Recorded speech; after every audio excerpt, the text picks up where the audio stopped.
by two marauders, Nick-toed. You must remember those words. Gordon's alive. You know what the Turing test is? I know Kung Fu. Dead or alive, you are coming with me.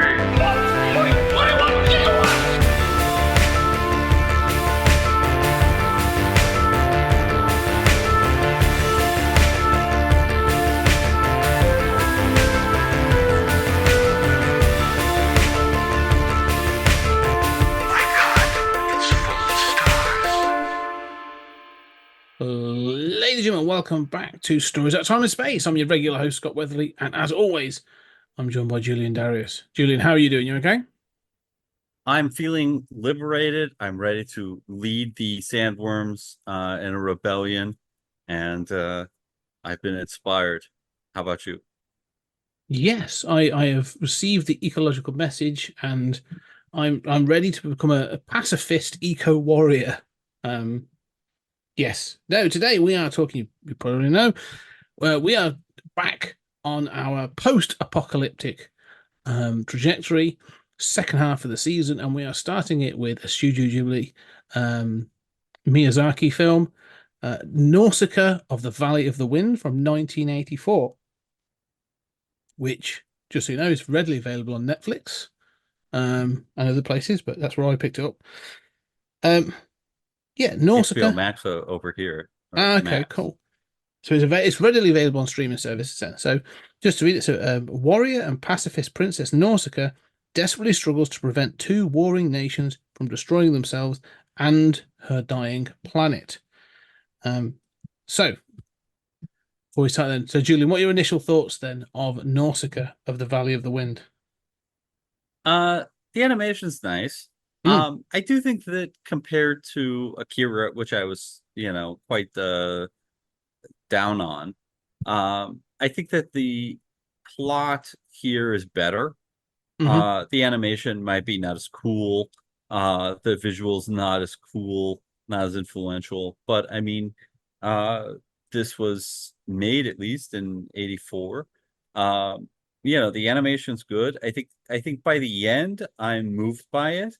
By the end, I like it a lot better than that first sort of 45 minutes or so, which was sort of slow going. Yeah, and in the end, I have sort of it's a good movie. I have quibbles, what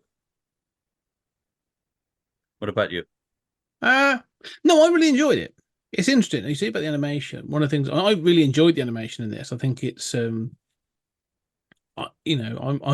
a fan of 2D painted animation, and this has got like a sketchiness to it on some of the creatures. What are they called? Ohms. Yeah, in some of the sort of the painting for the forest and the world and stuff. I really enjoy the this animation style, the sort of sketchiness of it. So no, I'm a fan of that. I agree. I think the plot's cool. It's surprisingly like it shifts in brutality from time to time. But I like the pace. I sat down and watched this with Ellie, my daughter, who's sort of 11, and I did worry about that opening section, thinking, oh, is this going to hold her attention? Is it going to be too much sort of dithering around? But no, she was really into it. She was sort of straight into it. And I think she's a fan of Studio Ghibli films anyway. And she kind of sort of she actually keys into these kind of meandering plots that Miyazaki does. Like she's kind of like relaxed about that kind of thing. So I thought that the opening section was quite good. But once the plot kicks in and we get the different tribes and stuff, I think it really goes, and I think it's a really interesting film, and I think the ending in particular is fantastic because it's obviously based on a manga and all that kind of thing. The fact that this has never been picked up for a live action remake seems kind of bizarre to me at this point. Like it seems like this could be a really straightforward kind of film that would have been picked up to make. So yeah, no, I enjoyed especially it. Today, female protagonists. Yeah, ecological message. Yeah. Pacifist kind of message. Yeah, no, agreed. I think this works. This sort of ticks all the boxes. This should be sort of like a, I'm surprised this hasn't been made, or at least be attempted to be made. So yeah, but let's get into it Yeah, then. if I'm going to criticize it, you know, I would say really what it is taking Dune and Yeah. setting it in a post-apocalyptic landscape instead of on Arrakis, and then having a couple, warring houses, right? Instead of your warring houses, that kind of gives you an opportunity to do a little bit of sort of Mad Max, avant the mot, Hmm. with the neighboring tribes and whatever.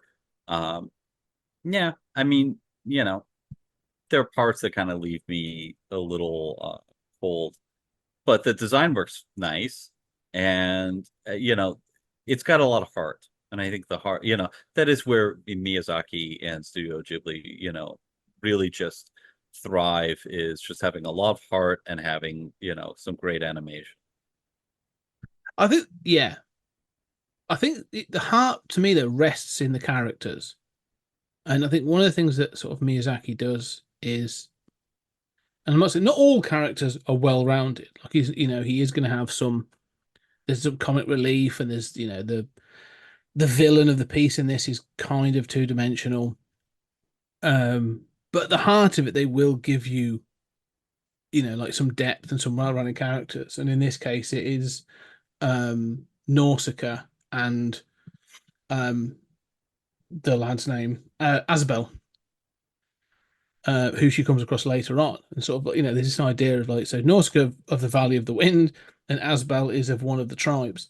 Um, and him changing his mind. And there's this thing about who, the two tribes, when two tribes go to Mm. war, that they have this sort of repugnant view of each other. But then in the middle, there's this kind of thing of both going like, well, you're both sort of daft, and you've got to sort of adjust the way you view things. So when you have those sort of dynamics coming, I think it works really well. And the fact that they're young as well, like, I know, this is a kids' film, so having young-looking protagonists is kind of critical.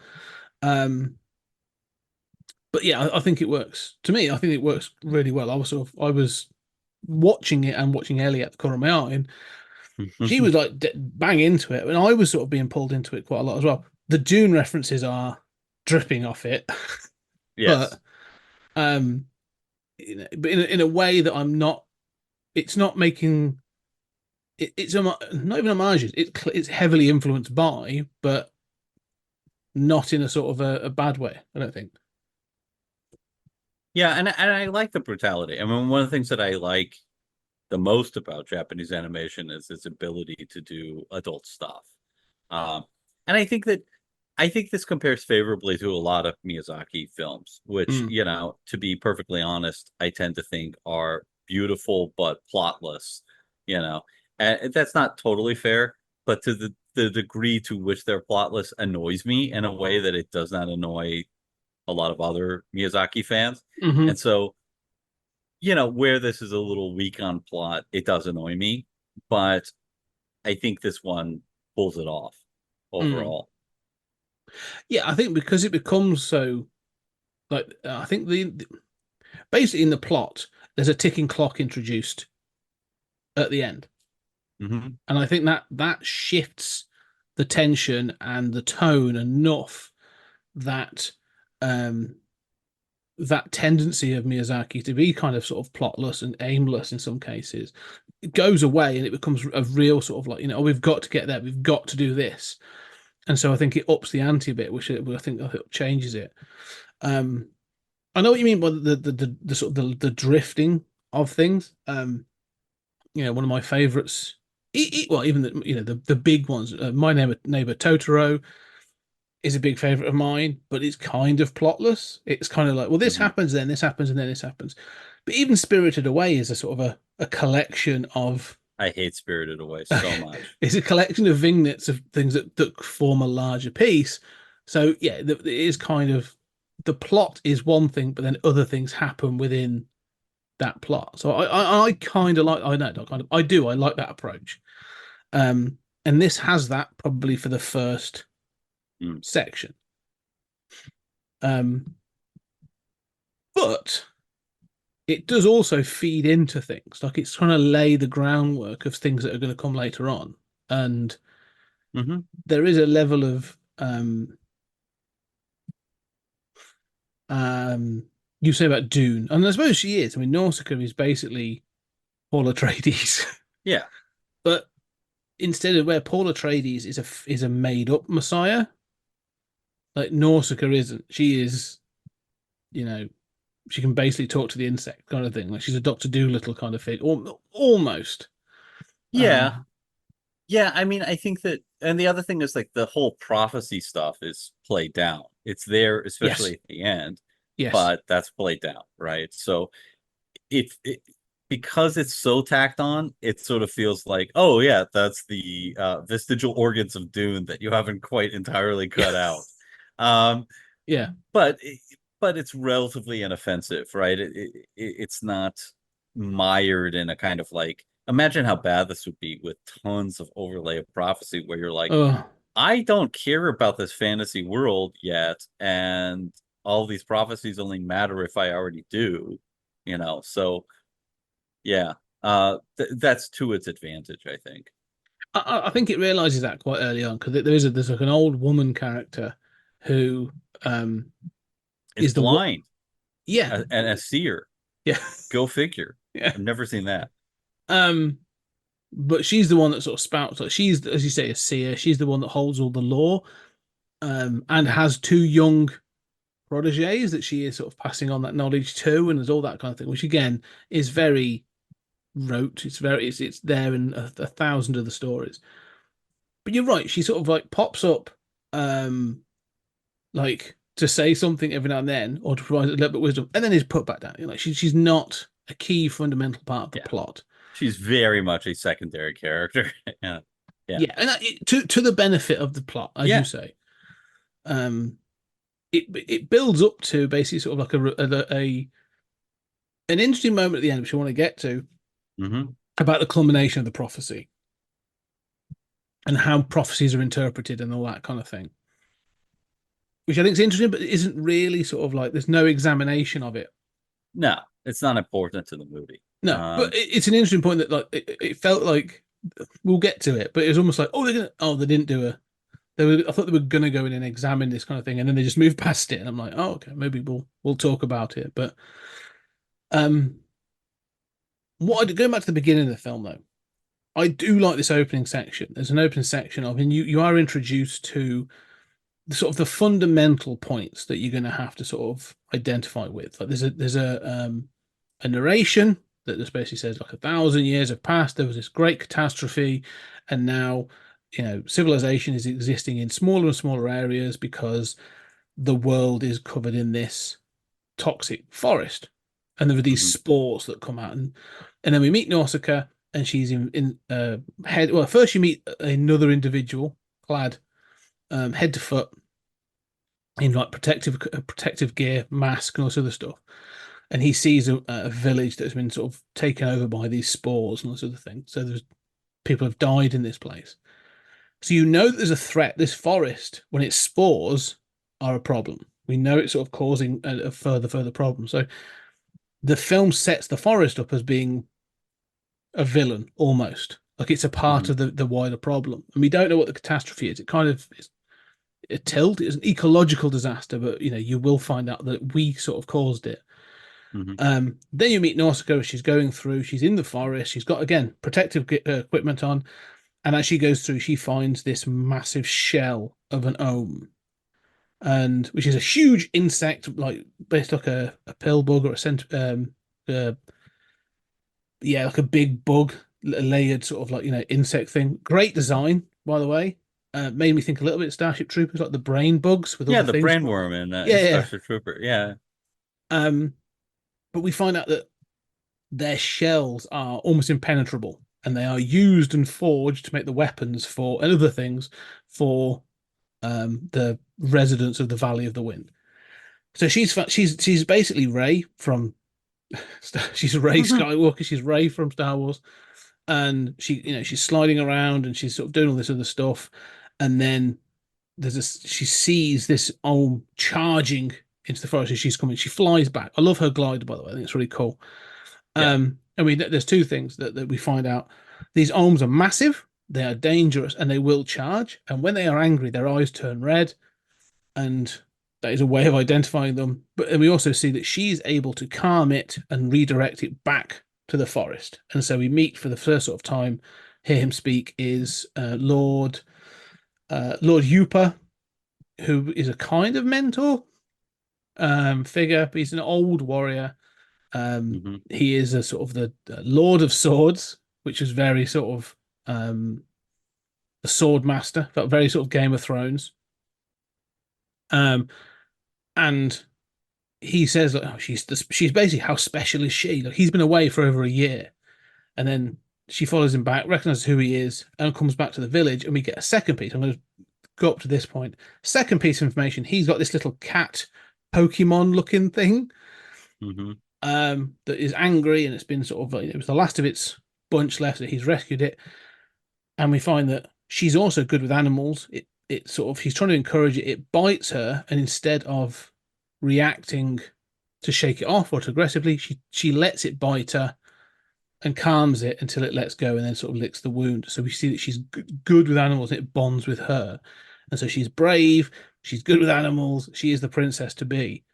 So she is literally a princess, right? So she is. Yes. I mean, that is one thing that sort of sets her aside from these other characters, is that, Yes. and I'm not sure to what extent that's really needed for the plot. Yeah, like you mentioned Rey, but sort of the point of Rey is, until you find out that she's actually a Palpatine clone or something, is that, she is an every woman, right?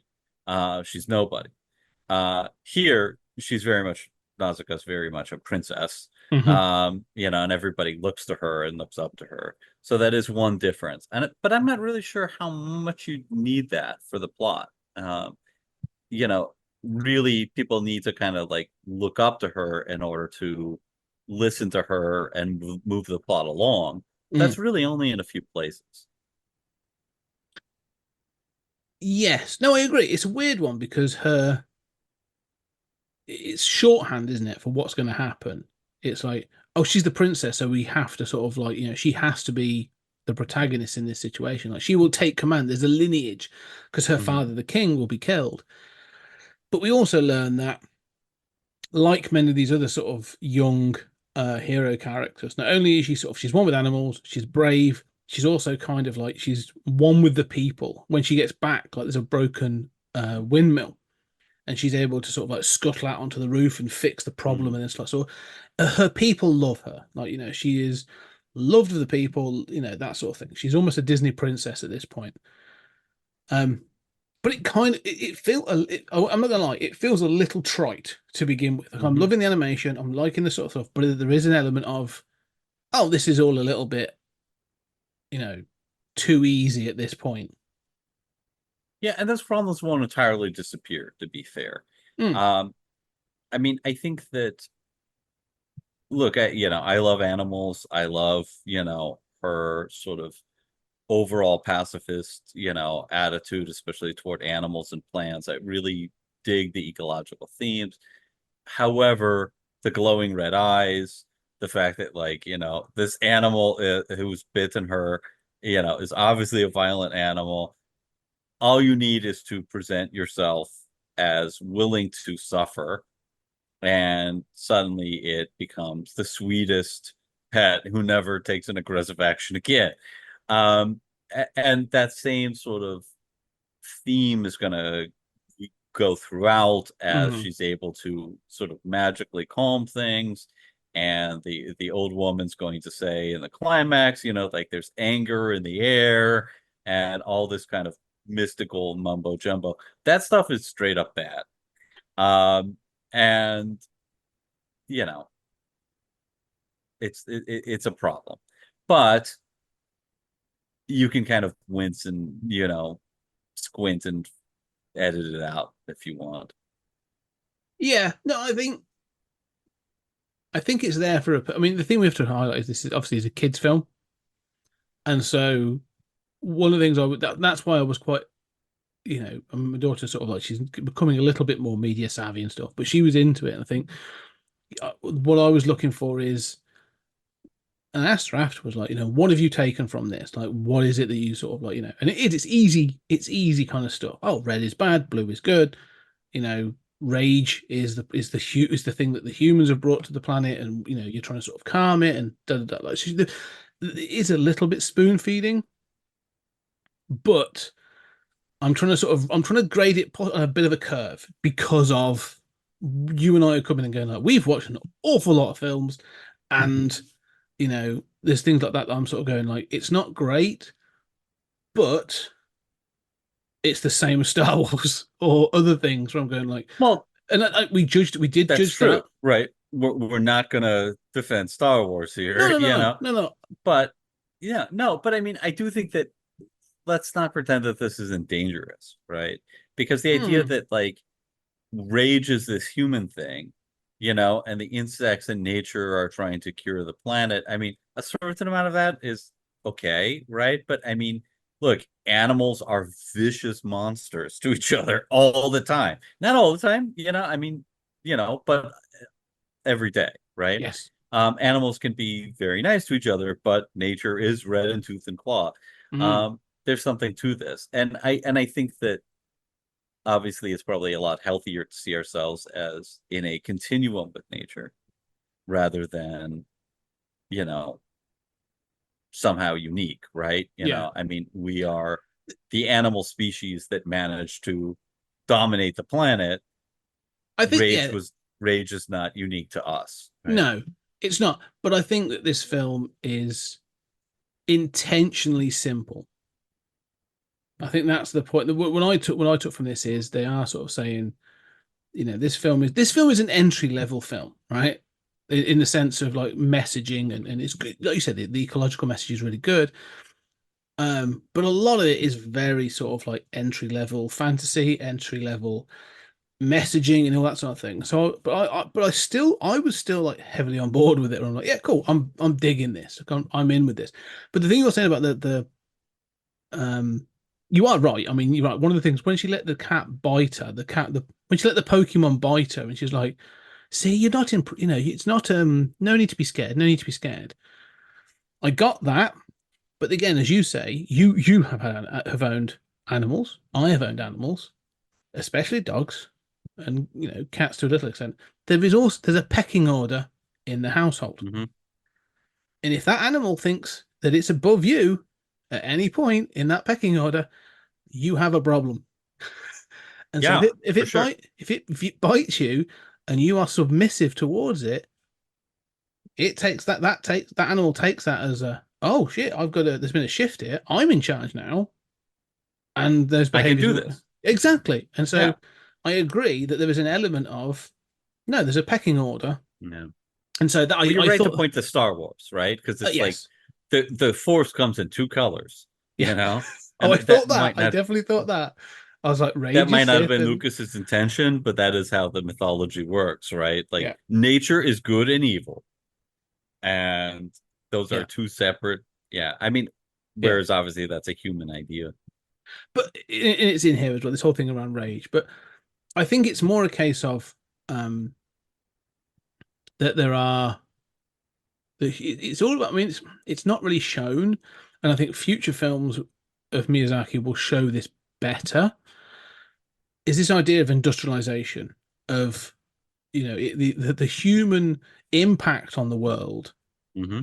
is the problem. It's less about humans because there's a point where even at the end where the witch see a woman says nature will have its way, and if nature thinks that we are no longer supposed to be here, so be it.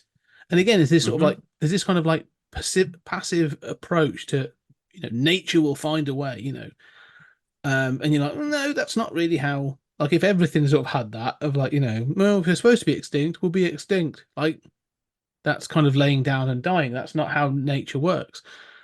Um, but there is a message there of industrial intervention has caused a problem. Now we find out in the film that that's what the problem was 1,000 years ago. We polluted the planet so much that the planet basically fought back, and there was this massive issue with these. We find about the giant warriors. But again, I don't feel that is hit home enough. Where it's sort of like the problem we're facing. You find out that what the planets are doing is the forest is dealing with the pollution.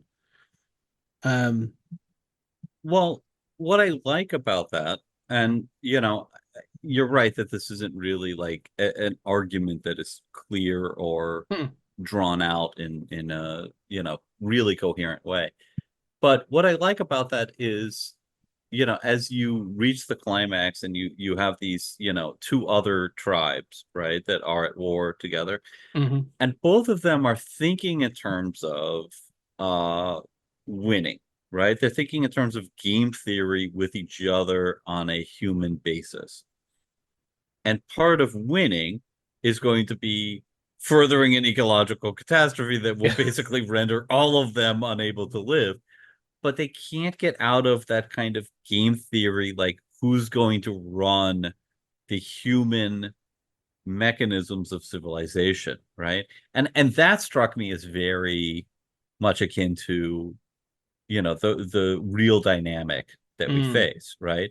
Where everybody's worried about, like, well, I mean, if I can decimate your tribe, and I can gain control over human civilization, then that's a move I've got to make. I've got to preserve my nation, my tribe.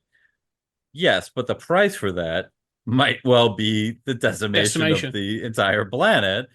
That's not worth it. We need to figure out how to be in harmony with nature as opposed to, dominating it just for these human structures. And that I thought was, whether intended or in control or not, a lot more profound. I mean, it's there. That message is definitely there. Oh yeah. I think one of the interesting things you say about this thing is if you take there's a trinity of sets of tribes and characters in this. There's the Valley of the Wind, of which Nausicaa is the princess and her father is the king. We'll talk about that in a minute. There is the Tolmachean. Yeah, they're the good guys. Yeah, hippies are cool. The Tolma, and just so the audience knows, the wind is supposedly what keeps like the spores away. So it's kind of, this valley is kind of protected from the encroaching poison forest. Yeah, and if you've ever watched like Avatar: The Last Airbender, they've also been able to utilize the wind, and they, she has a glider, and there's all that kind of stuff as well. So yes, this is influenced as well as being influenced. I am 100% sure about that. I mean, look, even this thing about like you meet the other two tribes. There's the Tolmekin and the Payet, I forget what they're called. Yeah. And instantly, as I met these, I was thinking about these other things that we've talked about. You talking about June with Atreides and whatever. On Arrakis, I was also thinking of Avatar, and I'm thinking, oh, you can travel on the wind. This is also like the fire and the earth nation.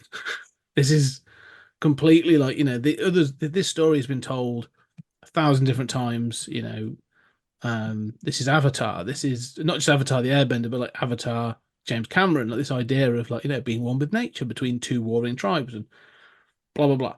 Been told. Fern Gully, the Last Rainforest. There you go. Came several years later with exactly the same message. Yeah, there are traces here of the noble savage, right? Oh, but 100%. It's not so extreme, right? No. Like in Avatar, it's so over the top that it's pretty offensive. Yeah. But here it's like, this is just a sort of like more hippie-ish human civilization, right? They all stem from the same basic group, right? They're not ethnically so different. No, I mean, these are in the same category. Like the people from the Valley of the Wind.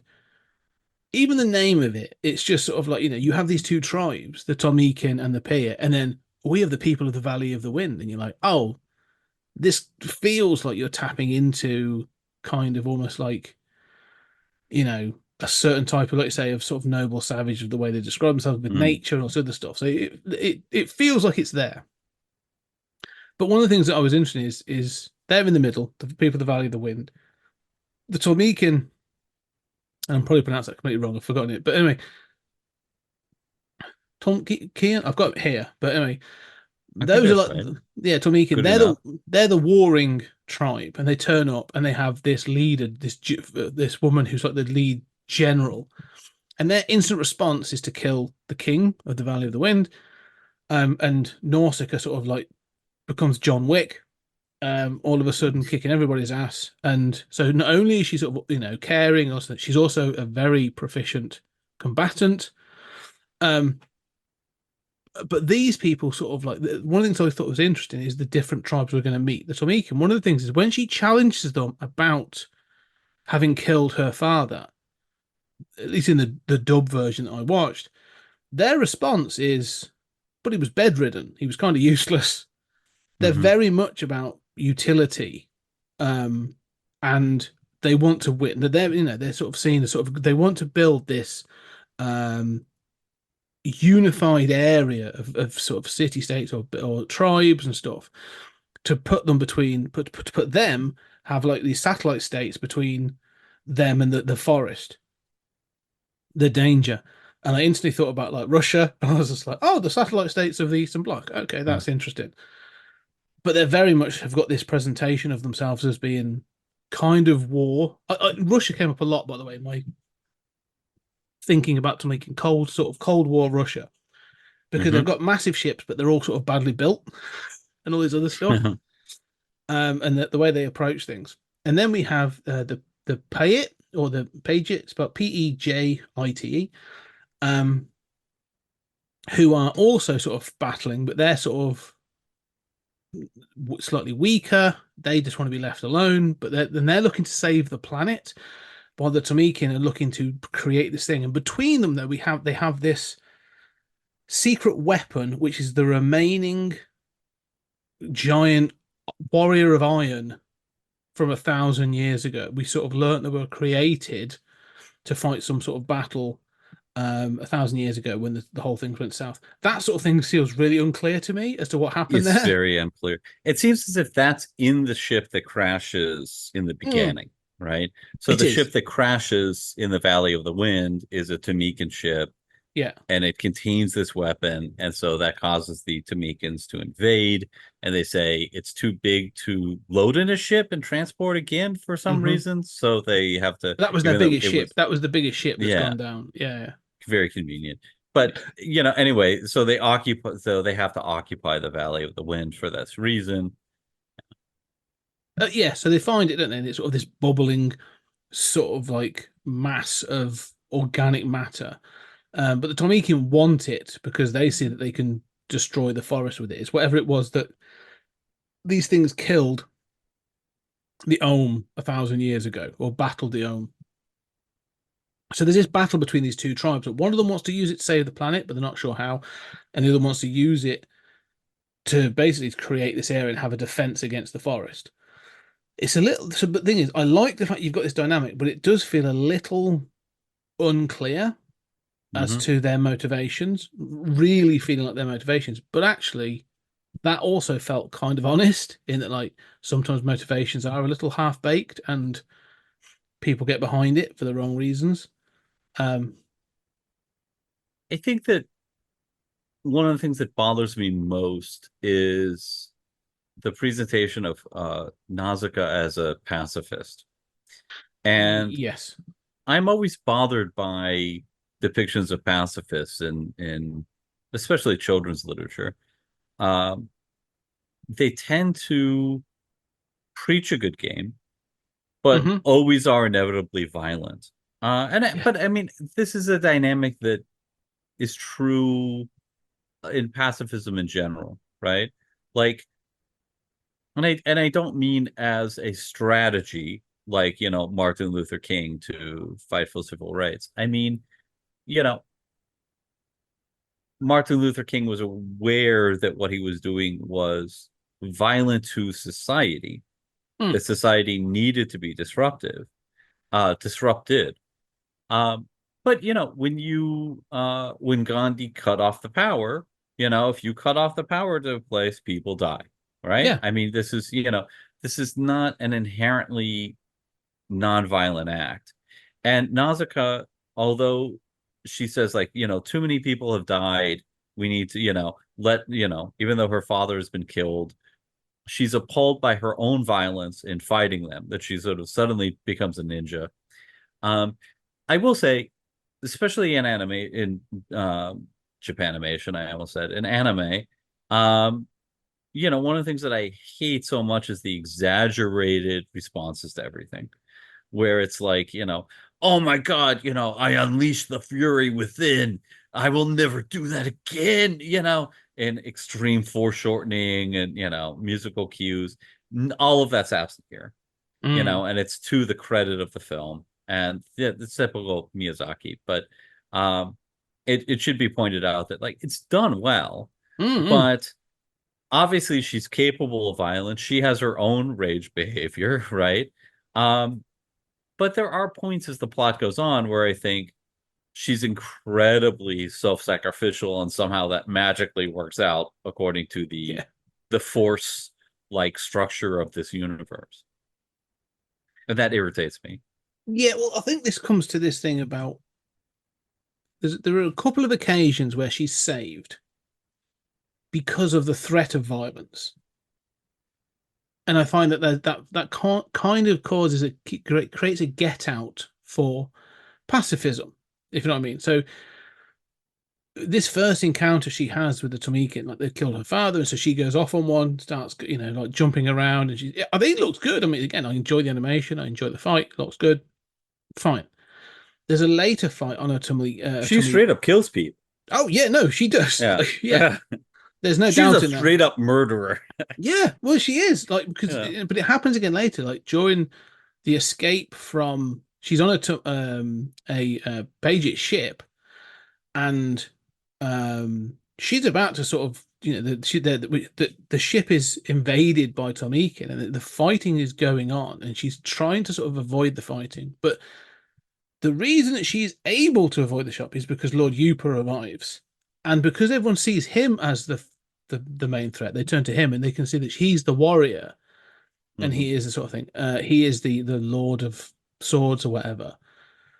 And it happens at the beginning, like he jumps in and she's thrusting her sword forward, and he defends it with his arm, takes the hit in his forearm, but he's also threatening with another knife to the general's throat.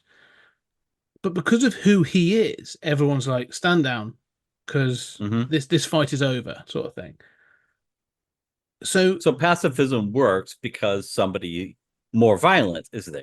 Exactly. And that's my point. Like, the thing is, she is able to sort of have this note of pacifism because there is someone who actually has killed hundreds of other people in the past, and everyone's like, oh, this guy is dangerous. Like, okay, so it's that thing, isn't it, of like, what is it? Who is it? Like Teddy Roosevelt, sort of like, you can speak quietly but carry a big stick kind of thing. Like, you can be a pacifist as long as people think you're willing to blow their heads off later on down the line.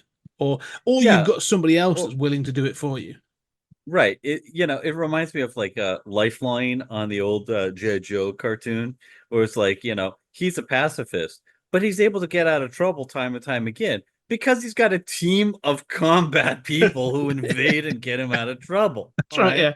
Yeah. So pacifism is a at least there. The old G.I. Joe cartoon, for all of its faults, was aware of this inherent contradiction being about military people who would tease him about it. But, here, the film seems to be championing Nausicaa's pacifism, and I don't think that that's really coherent. And again, even the concept of pacifism is a very human, force-like red team, blue team kind of thing. Yes. If that makes sense. No, I agree. It does. It kind of, they're trying to elevate her above the two other tribes as being warlike. But there are a number of it when she is inherently a violent character. Yeah, she's a brutal murderer. Yeah, she kills people. But then even at the end of the film, to bring the thing to an end, she sort of brings down this pay it kind of floating thing that has one of these insect babies hanging off it. When she brings it down, she grabs a gun and she's willing to kill them. Like she's, they sort of say that, and she fires off several rounds near their feet to be like, no, no, no, I'm serious. So again, it sort of raises this question of like, yeah, pacifism's all well and good in peacetime, but like, if you're really under threat, are you saying you would, give Yeah. in? It always makes me laugh whenever I see the thing, because there was an episode of Doctor Who during the Capaldi years, um, where they meet a species that it's a pacifist species, and he's been basically is routinely like run by somebody else. Like they just keep getting invaded by empire after empire after empire, and they are just subservient to whichever empire. And they're just sort of like, yeah, but we don't want to fight. Fighting, we're pacifists. But it just means you are a serf the entire time. You're always in servitude of somebody else, which is what the episode kind of looks at. But in this, you kind of like, it's trying to show a balance with nature as an end game, but like you have to accept that sometimes like in order to get there, you're going to have to sort of do dirty things. Yeah, you're gonna have to take people out, and Yeah. and nature is Violent. also violent, Yeah. right? Yeah. Yeah, and I mean, even the insects that she loves and she understands, which I'm all on the side of, are themselves violent. Mm. She just understands their violent structures. She sympathizes with them when they become violent, but she doesn't, sympathize as much with the other humans when they become violent. Which again, I understand. I hate humans, but it does seem to be a little bit of a double standard. I mean, the whole pacifism thing, the whole there's anger in the world, all the force stuff basically is weak in this movie.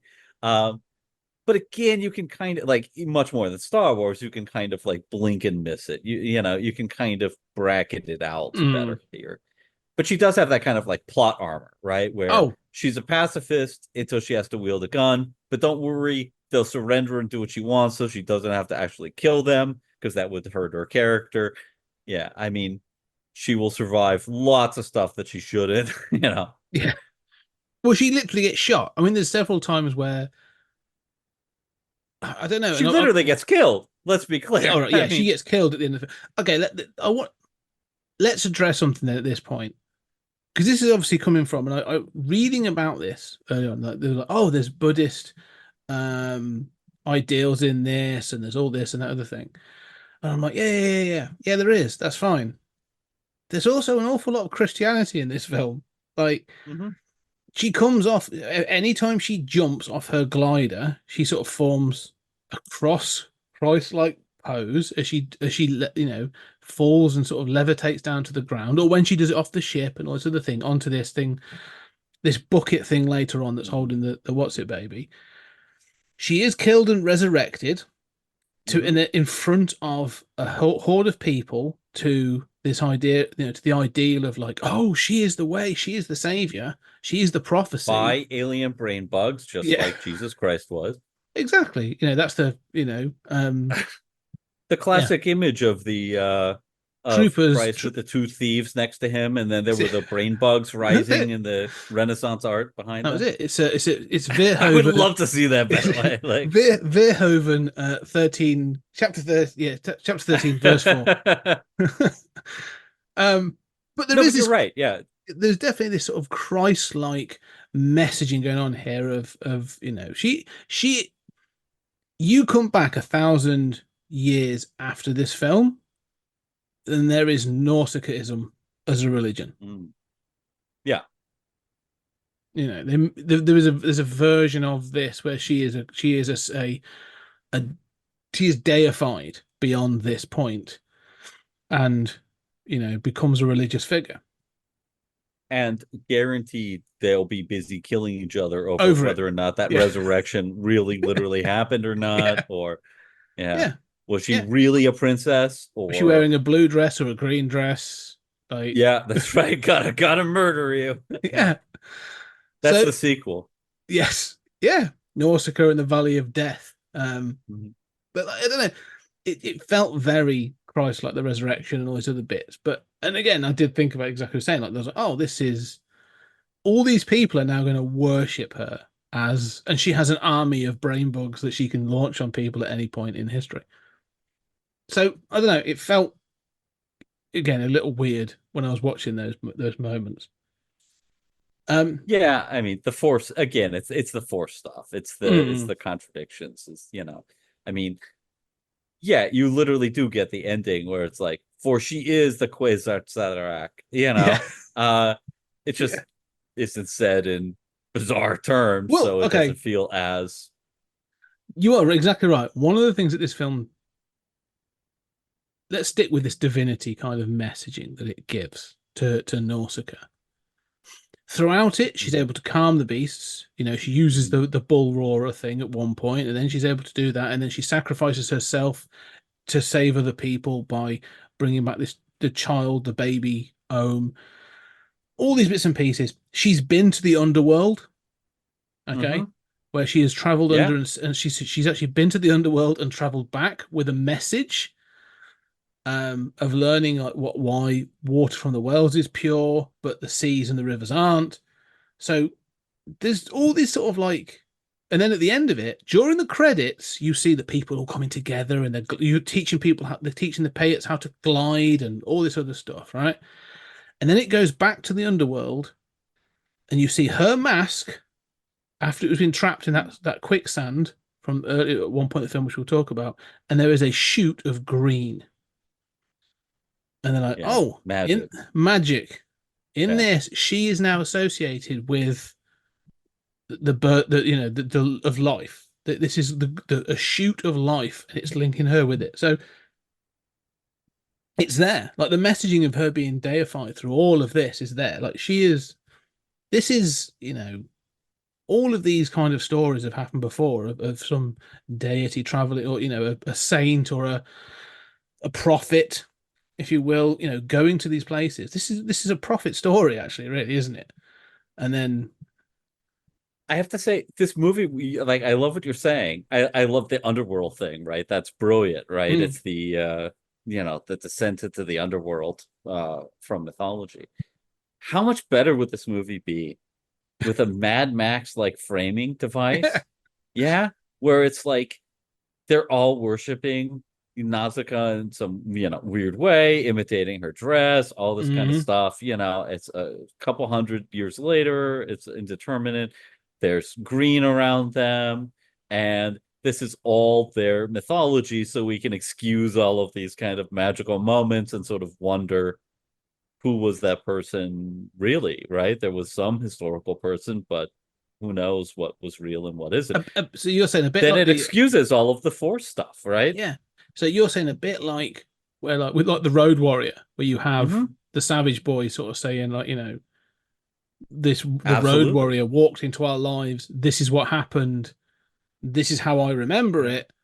And then because then you're saying like is it true? Is it not? Doesn't really matter. This is a story from their folklore. Yeah, there's a new seer who's blinded herself in order to be like the old one who just had A tradition macular of the blind degeneration. seers. Yeah. Yeah, right. And everybody is, there's images of Nausicaa up on the walls, and this is our religious text. You should learn how our society was saved by these beautiful religious principles. Mm. That No. simple, I mean, that simple change changes everything, right? And it Yeah. makes it such a richer story. Yeah. But I think it's there. But like you say, it's not Yeah. quite strong. Yeah. I like that if it was bookended in that way, that someone was being brought into the religion and a young seer was being brought in and taught the ways of what they know, the story of Nausicaa. Yeah, that'd be kind of cool, actually. That would be really, really cool. Um, but the thing is, this is one of the things about this film, actually, that's kind of interesting. We're talking about Nausicaa and then the wider pieces. There's other characters in this, Lord Yupa, Absel, or Asbel, sorry, Kushana, who is the general thingy. All of them feel kind of well. I don't know. They're all in service of Nausicaa's story, Mm-hmm. and so feel a little bit like I like Weak, some of them, but yeah, underdeveloped. underdeveloped. Yeah. Yep. Um, Asbel in particular found an interesting character. He should be, he's one of the Payettes, and so he's kind of like been at war. He is actually introduced to sort of attacking one of the Tomikin ships. And then they end up getting trapped into the jungle and they get sucked into this quicksand and all this other stuff. But at no point does he ever turn around and be like an aggressor. Like once they're in the jungle, like he's never sort of an aggressor towards Nausicaa. He never just assumes that she's a Tomikin. He rescues her. She wakes up and he's like, "Oh, you're awake. I didn't know if you were going to survive. Let's crack on. I've learned this. I found this." Yeah, she's rescued him. Yes. And he's sort of violently shooting, and she's just like, God, she says, like, well, they're not going to let you go because you've done so much killing, right? Yeah. Which I really hate, right? I mean, this is the Force stuff, right? Like, killing is bad. Mm-hmm. The insects don't kill, or they do so, but it's good because it's justified. This is bizarre, but he does have an interesting arc, right? I mean, he apologizes, but ultimately he's still a kind of two-dimensional cardboard character. Yes, no, he is, but it feels like they've wanted to elevate him, and he sort of is up. He's second tier, B tier, if you will. Like Norska's the only A character in this film. Then there's a series of like B characters, which is kind of like Lord Yupa, Aspel, and Kushana, really. Kuratawa, sort of. He's the guy that gets left behind, and he's trying to grow this Iron Warrior. So there's kind of those, but apart from that, like that's it. Below that, everyone's like comic relief or is completely in service of the story. But the other one, the more interesting one to me, is Kushana, who is the sort of like the leader of the Tomikin armies. Mm-hmm. She turns up in this really cool look, and I love all the design, by the way, all the sort of the clothing design. It's kind of like really impractical, really silly, but like again, I'm like, that's really cool. She has like big cloak and a helmet on. It's all protective because of the potential for the spores and that. But then she's revealed to be this woman. I think she has like a robotic arm because she never. I love that. That's like the most interesting bit about her Yeah. is there's this sequence where her hand comes off. Yeah. And you realize like, oh, she's bionic. And then there's a line like that's like a lot more is metallic than that. You'd know if you married me or something like that. It's like, oh, that's kind of suggestive and flies hopefully over the heads of the kids in the audience. I would think it did. Yeah, but yeah. Yeah. But fascinating. I mean, her design is great. She's you don't really ever see her face, right? She's in this sort of helmet. Which is very against the grain for a female character, right? She's obviously beautiful, but you don't get to admire her beauty or her body or anything because she's wrapped up, which is fascinating, which is plays against type. It's great. But I want more of her. Yeah, no, that's exactly my point. Is she's a fascinating character. She should be, and they kind of set her up to be the nemesis for Nausicaa. The anti-Nausicaa. The anti-Nausicaa, yeah. That she is set up to, because they have like a relationship. Like at the end of the film, they've gone through this similar thing. They were into the jungle or into this forest, and they both survived. And Kushana sort of says, like, she's like, right, I've come back. I'm now in a position. I've got all the tanks. We're now going to take over. What I want, the whatever, and I'm going to take out the people from the Valley of the Wind. But I'm not going to do it until Nausicaa comes back because I want to talk to her about her journey. Mm-hmm. And so she has this sort of like need to see her, and she she kind of respects her and has I don't know. There's kind of a relationship there, but it feels like it should be more. They were stranded in the forest together, right? And there's that great bit where like she tries to take command with the guns, right? And Nausicaa's the one who seems to understand the guns are a really bad idea, right? And understand the situation. And so I think that there's even a sort of like turning point for Kushana where she sort of you never get that conversation you're talking about, but where she sort of has an opportunity to not unleash hell, right? And she decides, oh, screw it, let's unleash this monster, this ancient weapon. And so she seems to like turn away from this glimmer of inspiration that Nausicaa has provided. But if that's her arc, it's not well dramatized, right? I mean, you kind of have to infer it from a Yes, series of scenes. she should be. And the thing is, that's what disappoints me is that like Kushana should become a conflicted character. Mm-hmm. She's at the head of this army, all these people, all these tanks. She has the secret weapon, the big iron warrior, whatever it is. And so yeah, but there should be this more of a conflict of what happens. Do I give Nausicaa more time? Do I want to know? Like, do I believe? Do I have Yeah. faith in Nausicaa? Like, Yeah, that's really the question, right? And they should not be scared to underline that because that's kind of what they've done, right? I've yeah, seen miracles, exactly. you Like, know, I've seen you can do these things, like, whatever. Like, it should be more of a, you know, religious. yeah, exactly. Like a question there, like that thing of the supernatural. Or should I be questioning this? Of like, I believed in technology. I believed in our Mm, plan and our vision of unifying the tribes around this place to protect Tomikin. But now I've been shown there might be a different way. I might be wrong, and so then it should be more conflict with the sniveling character Kuratawa, who is mm. more about the original vision, and it does feel like it's lost. Like there should be more there of her sort of saying, I should I not? In a Yeah. conflict is not there, or if it is, it's as you say, it's underplayed, under dramatized. Yeah, it's Because sort there of is a point, subtext. Yeah. yeah, because there is a point when the gunship or the Valley of the Wind sort of ship arrives and crashes, and Mito's in it, who's one of the comedy characters, and Kushana runs to the ship, and he's like, "Is Nausicaa with you?" Hmm. And he says, "Like, well, no, she's back, but she's not in the ship." And so she kind of care, or she does care. She wants to Hmm. know.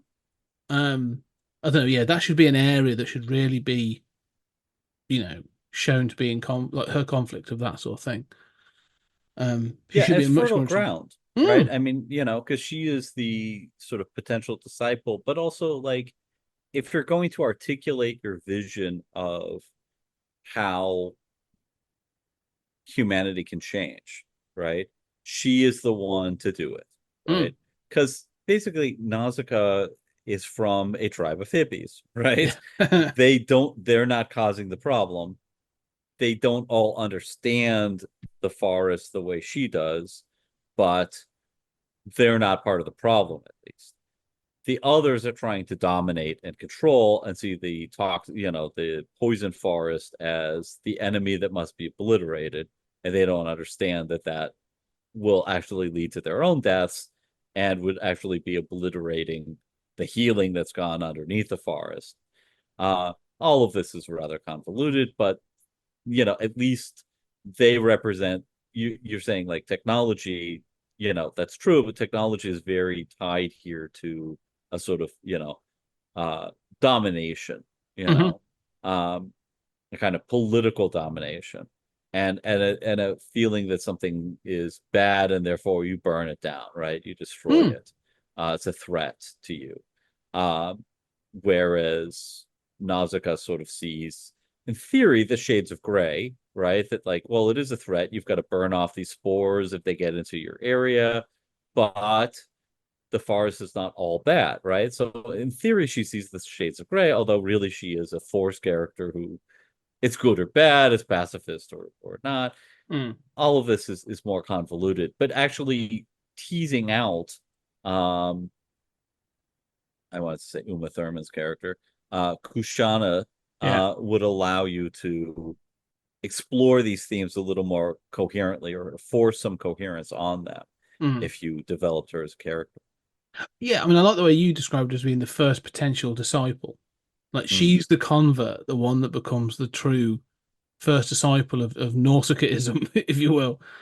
Well, yeah, Um, your idea of yeah. it's quite good, right? I mean, the Well, it reminds me of like religious cult.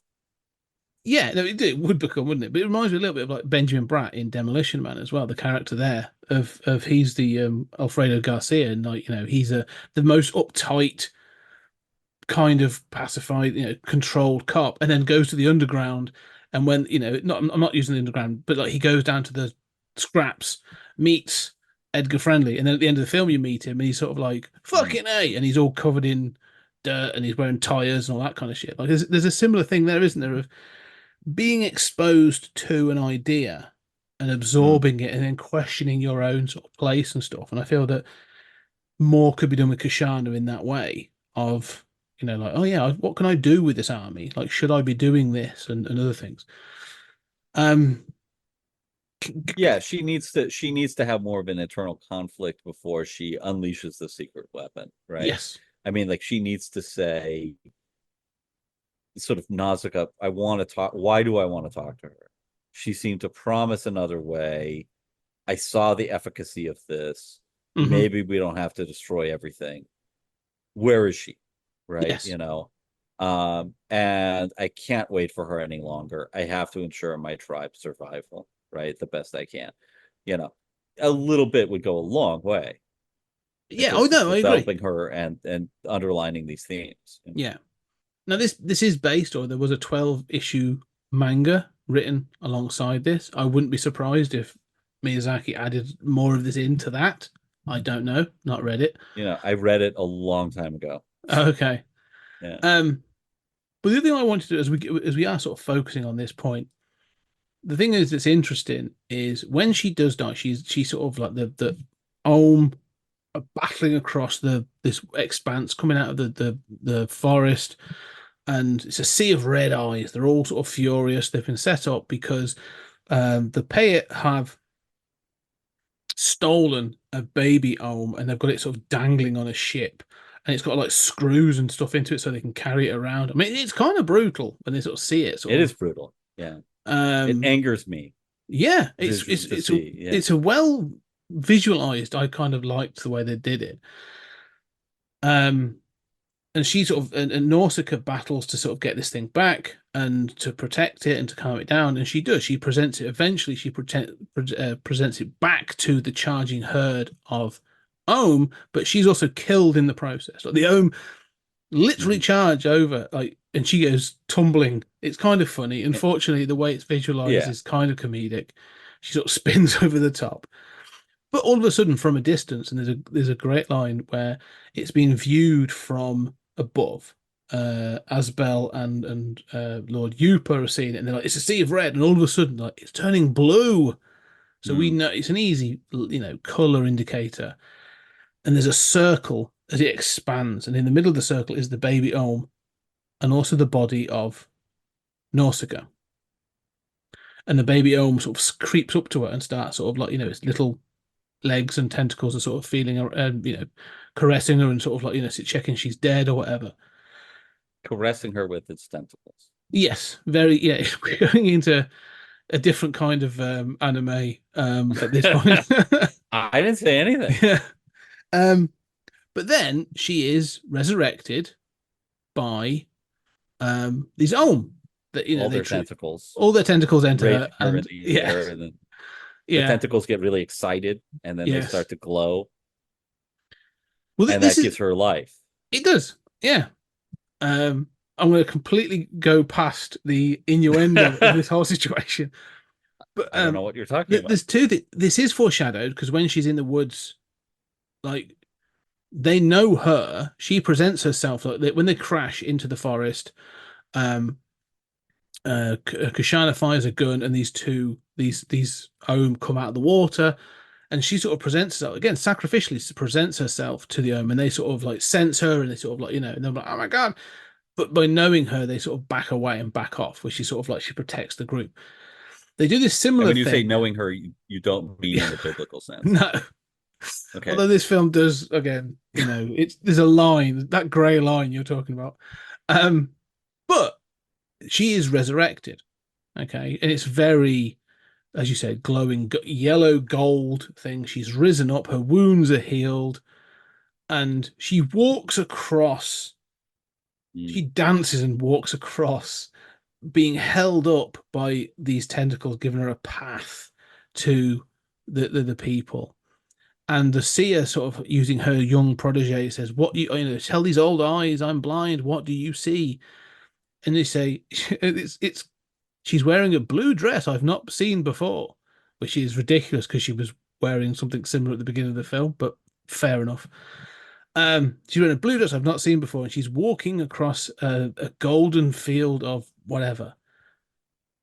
And we get this idea of this prophecy, and it was 1,000 years will pass, and he will come clad in blue, walking through a field of gold, and he will set things right. Now, two things is it's quite clear that the prophecy is a he, because even at one point they project this idea of the prophecy, and it's a bearded individual, a bit, with a staff walking across the field of corn, basically, a field of wheat, and then it sort of comes back and we see Nausicaa.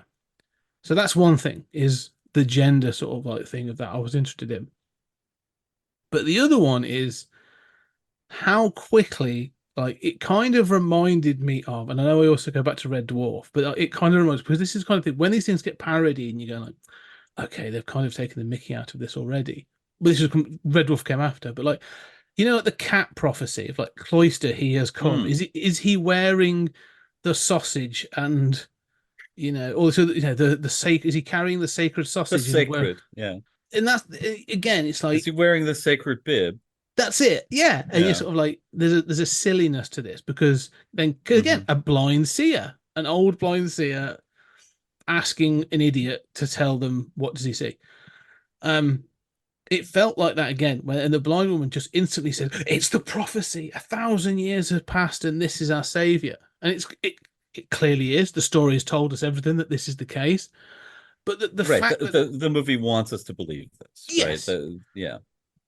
Nausicaism is born on this day, but there is still this thing of like just this instant need to jump to prophecy of this is the character, this is the ideal, this is the thing that kind of feels lazy, but also kind of dangerous.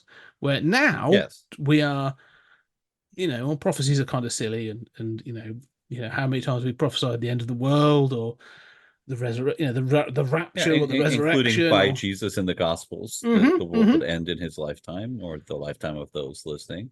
Yeah, so I don't know. It kind of sort of felt odd that there was the gender thing. I'm not doing that, but it was just interesting. It was like 1984. Oh, we're going to have a young girl rather than this. But the prophecy always assumed it was going to be. I like that. A man in his 30s. Oh, I like that. Especially because when you see him as a bearded individual, I was a bit like, oh, okay. Yeah. You okay. Little on the nose. Pro trans, like, what difference would it make? No. No, I kind of like the gender thing there. But of course, like, that prophecy is so vague. Yeah. And like so much of this movie, it sort of suggests things that are more interesting than what we're being given in the movie, or are way deeper than what we're being given in the movie. So what it suggests is, by the way, prophecies are vague and stupid, right? Like, notice how prophecies never say, like, on this date at this time, a man with this name will do exactly this, right? Instead, like Nostradamus, it's kept vague, and so you can apply it to multiple things, and then somebody says, clearly this is the case, and every single time anyone uses it to predict the future, 100% of the time, they are wrong. History proves this. Nobody's ever been correct ahead of the time. And so this is such a vague... Prophecies are innately dumb like this, right? Because they're based on deceiving people. So, we're going to get mail. But, it's true. But it's true. I mean, so, he will be in this color. Like, you couldn't say anything about the Ohm, right? Like, you couldn't say anything about the demise of human civilization and its resurrection. Like, what would have been really nice is a prophecy that says, that poison forest you're going to encounter, it's actually your friend, right? That would have been some useful information. Instead, those prophets with a main line to God, what they recorded was the color of the clothing. Good work, motherfuckers. So but again, this idea of like how vague and stupid prophecy is, Mm. and then if you're going to explore that, how then you get into how prophecy is wrong, right? How this need not be the case. And then you get, but then you get into how Dune, if it's read correctly, is all anti-prophecy, but everybody, who saw the David Lynch movie, or who, just likes the cliff notes of Dune is like, yeah, no, it's awesome. Paul Muad'Dib is a badass and he, Yeah. fulfills the prophecy. Or Yeah, people actually, the see, whole point is or people see it as it's just another white savior narrative, and you're going like, yes, that's the point. Like, right. The point is, white savior narratives are narratives, right? yes, exactly. And they sell for a reason. Mm. They appeal to people for a reason. But we are always, when Jesus goes into Jerusalem on the back of an ass, he knows he is fulfilling the prophecy, and he is self-consciously doing so.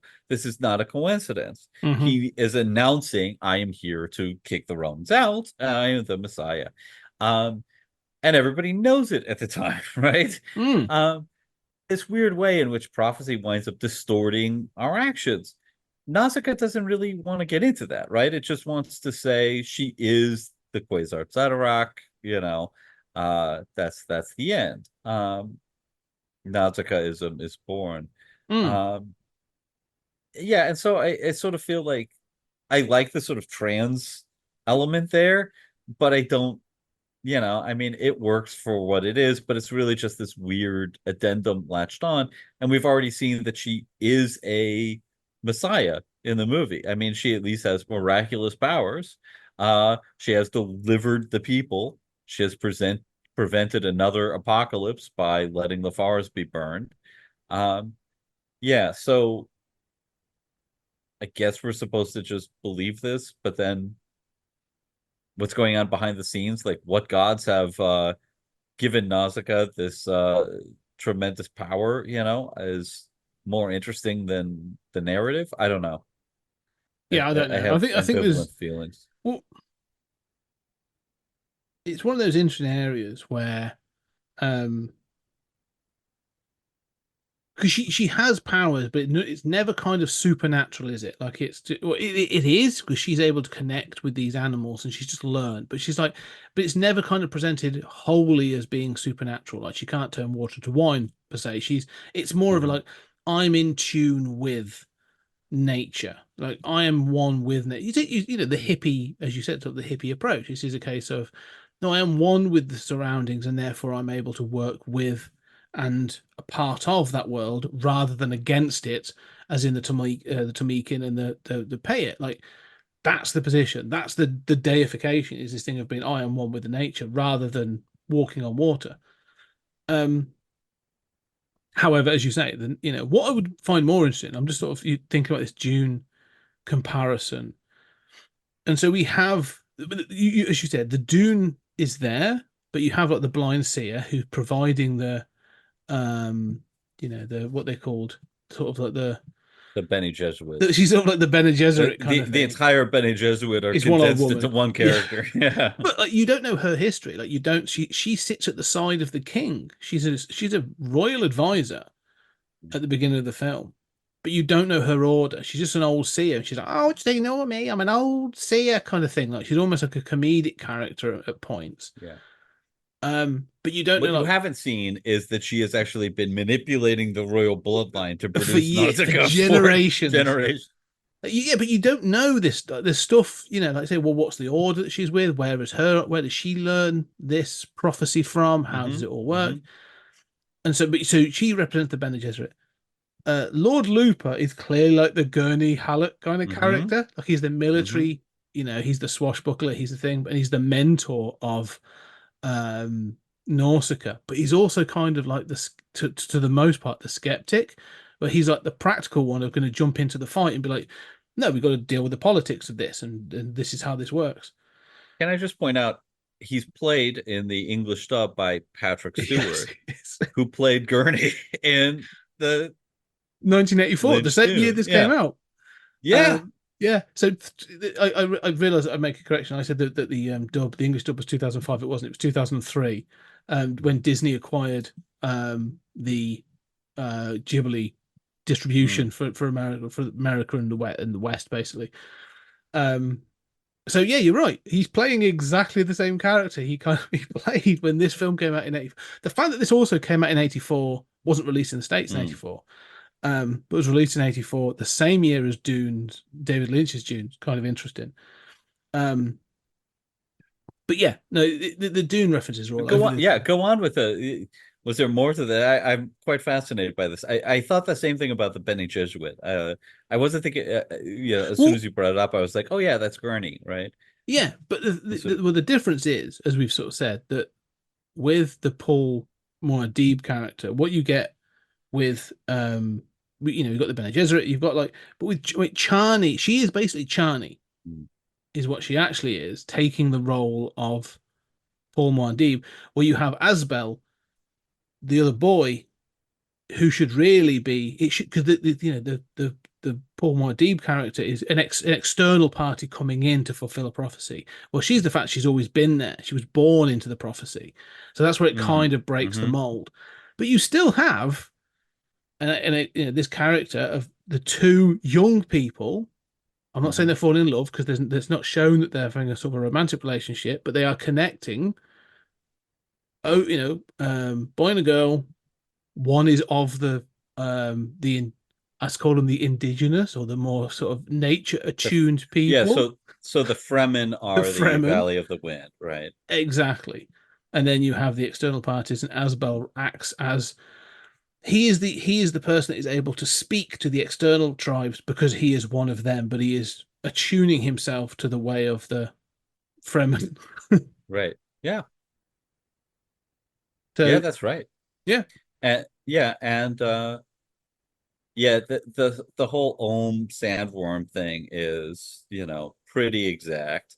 yeah, Uh, you know, they use the baby, even like luring the sandworm, right? Like that's really important. Here it's done by, using a baby, mm-hmm. and Mm. luring the stampede, Well, I'll go one better than that. The opening of the film shows her using a bull roarer, the spinny mm, thing she uses, the noise and motion of the bull roarer to calm the orm to then take it away. So the use of mm. noise is there as well. So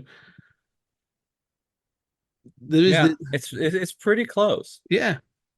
Yeah, it's just set in an ecological apocalypse on Earth as opposed to on Arrakis, a desert planet. Mm. Yeah, no spice, right? But then you don't No. need it for international interstellar travel, right? Hmm. Um, but you still have sort of like spice-like miracles. I mean, this version of Chani, Nausicaa, sort of like just knows what's the right thing to do, right? Doesn't have visions. The prophecy is toned down, right? But does seem to like just know what to do in different circumstances. Hmm. Um, that are inconsistent, right? Is a Mm. pacifist in some moments, not in others, but just sort of like is an instrument of fate, as the Yes. seer would say. Yeah, that's actually a wonderful idea. Let's get to that actually. That's a really wonderful point to make. Is this idea of you called it plot armor previously, Mm. or a figure of fate, a thing to be used and pinballed around by fate to get to a destiny. Except not used by those tentacles. No, no, that's a yeah. It's not how you mean it. No, I'm sure there's a version of that out there somewhere, a hentai version of not for this podcast, but this idea. There are several occasions where she literally throws like, there's a point where she comes off the glider and sort of cascades down onto this thing with the Mm. where they're carrying the baby home, and she gets shot in the leg and in the shoulder. And so there's this kind of thing of like fate will protect her. Like she almost knows that fate is going to protect her because she's going to throw herself into like gunfire repeatedly, and Hmm. she'll be okay. And I said you say this thing of like like a figure of fate. This thing was destined to happen. This is how the story. It's almost that thing of like that, almost like the Matrix. This is the story was destined to happen. It's happened before, and it'll happen again.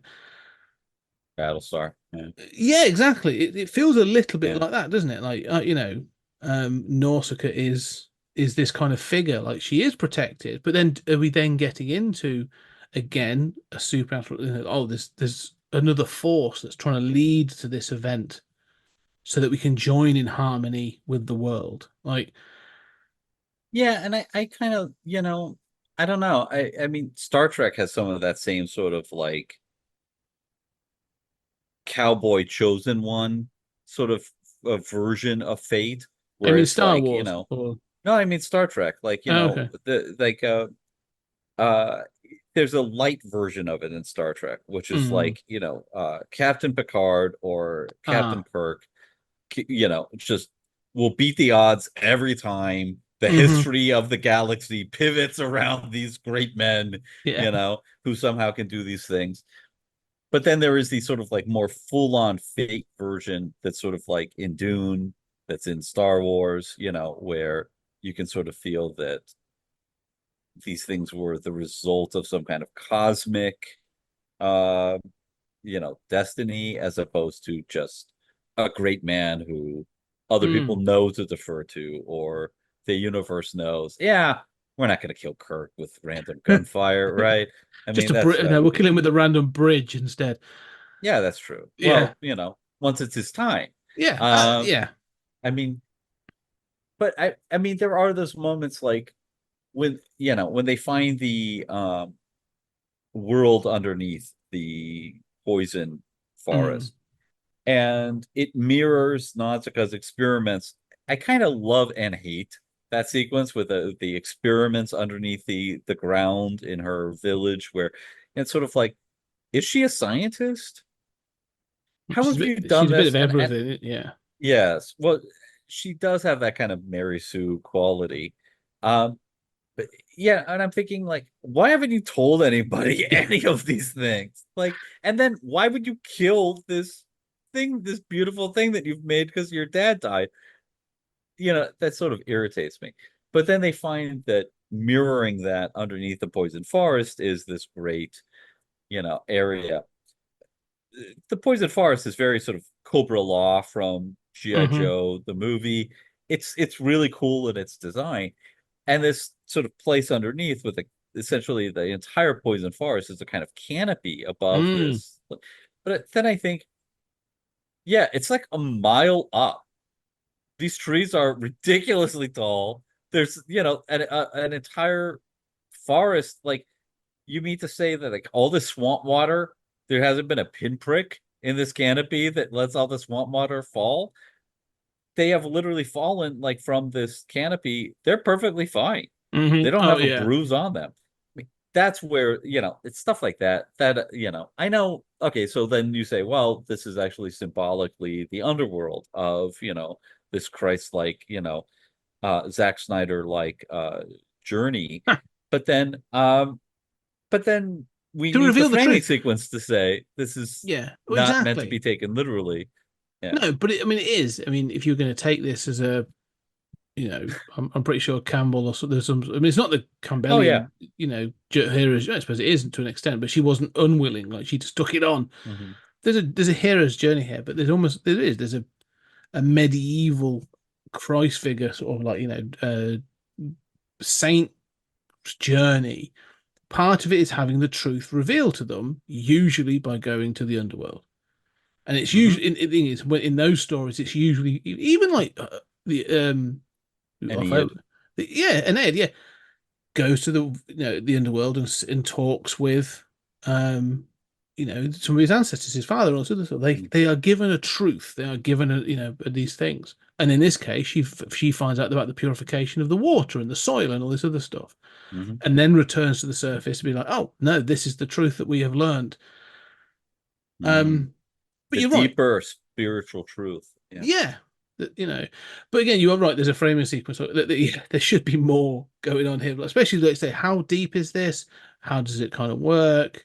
what else is, going on, like how, that sort of thing. Why is it then that the above is, toxic if we're trying to sort of kill underneath? Is it trying to save us? And this is the other thing, actually, I was curious about your thoughts on. And I hate this now in current media, and Yeah. I kind of got it from this a little bit.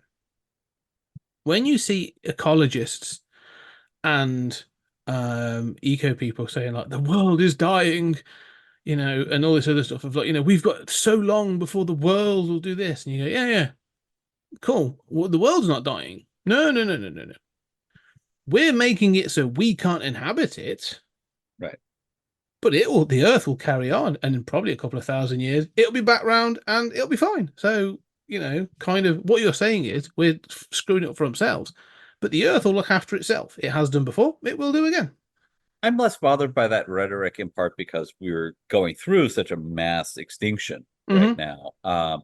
So in that sense, the Earth as the collection of life on Earth is dying, right? Yeah. But I mean, the planet and ecosystem will continue, Mm-hmm. right? In other words, like here I was thrown off almost line by line, right? So it's like the forest is purifying itself of these toxins, right? That doesn't bother me because, like essentially, I mean, if you have radiation, plants will adapt to that radiation, like Mm. you could see evolution in real time, Well, you Chernobyl know, has shown that, hasn't it? Like, absolutely. And, mm. and so like if there is toxic stuff, we can expect plant life to evolve to address that and process that. Um, but that doesn't exactly mean to purify it. And and then the very next line will sort of suggest that the goal is to return to fix things, right? And that's where I'm thrown off, right? Like there's Mm. this beautiful message of how sort of like, yes, nature is adaptable. Our species might not be, but nature is adaptable. But then the very next line will be like to presuppose that an environment that we find hospitable is the ideal environment that nature's trying to return to. You say, look at Mars, look at Venus. Yeah. This is not the case. Look at most of the geological history of the Earth. It was not inhabitable. Mm.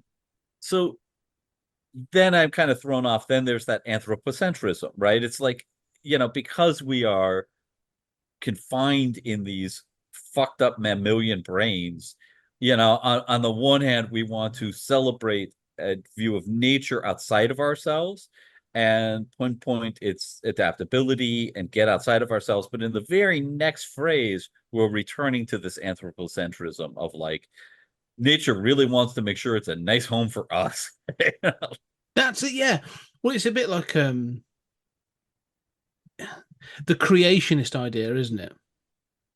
That the world was made for us, and this is what do they say? But then, like, I remember Douglas Adams has this thing of sort of like the way they view it is there's a hole in the ground, the water goes in, and they go, but look, that hole was perfectly designed to fit that water.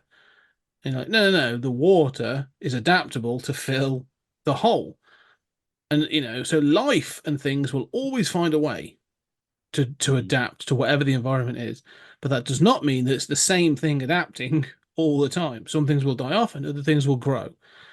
And as you say, like, I suppose if you were to take it as the full length of the Earth, the life of Earth as a planet, like how, in a time scale, and you were to make it like, I don't know, let's make it a meter long, right? How much of that meter has this planet actually been inhabitable?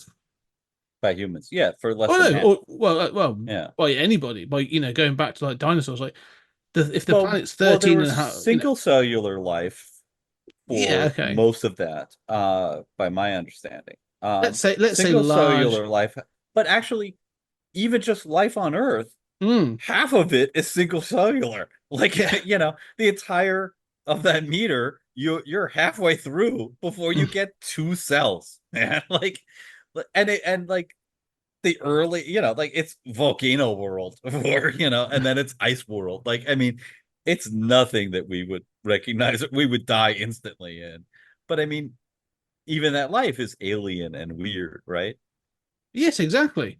So yeah, I don't know. It's interesting that there is this, as you say, within our brain, there's this kind of thing of like, well, no, we Hmm. must survive, and we're going to work, But in order to do that, again, this is the message of Nausicaa, isn't it? Though she's saying, well, if you want to, you kind of have to work in tandem with the world rather than against it or trying to dominate it. Like you've got to Yes. work with it. One of the final points I wanted to raise up is we haven't really mentioned is that there is a kind of cool scene, and I wish they did more with it. When it all goes pear-shaped and they do kick off at the end of the thing, and the Ohm are sort of like battling across, they do trigger the ancient warrior, the Iron Warrior, whatever it Hmm. is. Yeah. And it's kind of this. Cool animation. It's cool. Like I it's mean, a I'll put it up against the finale of Akira. yeah, You know, but I love it's the that fact level. it's like a bio cyborg thing that fires lasers out of its mouth, Hmm. and it's like shooting across the Ohm, and then it's like boom, boom, boom, boom, boom, and it's this massive fireball, like napalm level stuff. But then it starts to melt, and the flesh is falling off the It's coming apart. it's Yeah. coming apart. They don't Yeah. quite focus on it enough for my liking. I was like, that is really cool. Like, it wasn't ready, it wasn't cooked, kind of say, but like, I don't know. I don't know how that works, right? But I mean, it's some sort of bioengineered mm, cyborg thing. It looks cool as hell, right? yeah, Yeah. it's a really cool idea. So, Now I and love the Ohm. mm, So I love the I love the baby I'm so, like I am such a sucker for animals, but especially like baby animals. And so, her mm. little cat-like friend, I'm just like I'm literally holding my cat up to the TV and saying like, "Hey, look, there you are, baby." Yeah. I'm a sucker for this shit. So, and that baby being brutalized in that way just, angers me. I want to kill every human involved in that. Um, Okay, but then you get to this climax, and at the climax, we're watching an Ohm stampede, and I think as much of it's a cliche of having the eyes glow red or Mm, glow blue. I mean, it looks cool. mm. It does look cool at night where you can see like, oh, there's red lights approaching, Oh, right? the Like, animation there, the animation of it coming forwards and it growing in expanse, these little dots. Oh, it's so well mm, done, excellently done. oh, absolutely. And it gives a kind of like a sense of existential dread of like something coming in the night, that you sort of Mm, know is terrible, but can't quite fathom. Uh and the Ohm are animated great, and that herd, then you watch a bunch of them get destroyed and they get to that baby. Okay. And then, they're convinced by her sacrifice, right? And then they rape her, I think. Um yeah. then so It's- I think So we've watched like five Alien movies in a row. I think we've kind of influenced some of our. there's a lot of body horror in this Yeah. in Nausicaa. Um, yeah, so I do think like I love the Ohm Stampede. I love the Ohm, but I sort of feel like at the end it's like, yeah, Nausicaa's died, but like from their perspective, right? Like, thanks for that wounded, possibly dying baby back. Yeah. An insect-sized human has been killed in the stampede. We're not going to notice particularly, Mm.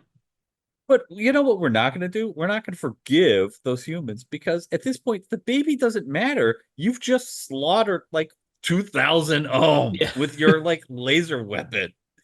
I was really confused by that. It was like that's there for the action purposes, but like if the ohm are angry by one baby being stolen, and But they should be they're furious by. right. I mean, like a guy shoots like a few little like human-sized insects in the jungle, and she's like, "Oh, they'll never forgive you now. They're gonna rage forever." You've slaughtered with a laser weapon, just like scores of massacred them. But they just forgive because, I mean, Nausicaa's The one. magic. She is the Yeah. one. Yeah. That kind of irritated me. Yeah. It's like I No, like I like the action of the climax, but it kind of ruins the plot. no, I agree. I know exactly what you mean. Like, it's cool to see the laser like cutting across the stampeding Ohm and them blowing up. But it also does open this point of, this seems like a never-ending battle now. Like all the Ohm are just going to destroy everything, and then they don't, and you are like, oh, okay. But like, I understand why the story is presenting why, but you're right. Just like logically, it doesn't. It does based on their action previously. It doesn't make any sense. So yeah, but they do stop, and they make her, they resurrect her and make her a god. That is kind of true. Yeah. When what this made me think about, as cause I was thinking about this, I thought, after I watched it yesterday, was when we did the Doctor Who stories, and we talked about in particular, I think it was the second Doctor maybe, and they had an episode, maybe I can't remember which one it was, but there was an episode where basically he went to a place and there was a sort of like he brought down the political system, and there's a whole thing of we watched these two people sat in a room watching the events, and they were sort of commenting on it, all sort of stuff, and then he sort of breaks down but then disappears, and they're like, oh, someone will take over again. Like I said, I felt a little bit like that, where I'm like, you want to come back and be like, oh, you left us in a real pickle there and it's got worse, you should be dealing with this. I kind of agree with you now, like, having watched this, and especially as you've got that sort of ending where like during the credits where like Nausicaa's now sort of showing people how to glide and everything's happy, and we see her dealing with the Ohm, and in the jungle there's this sprout thing growing up and blah blah blah.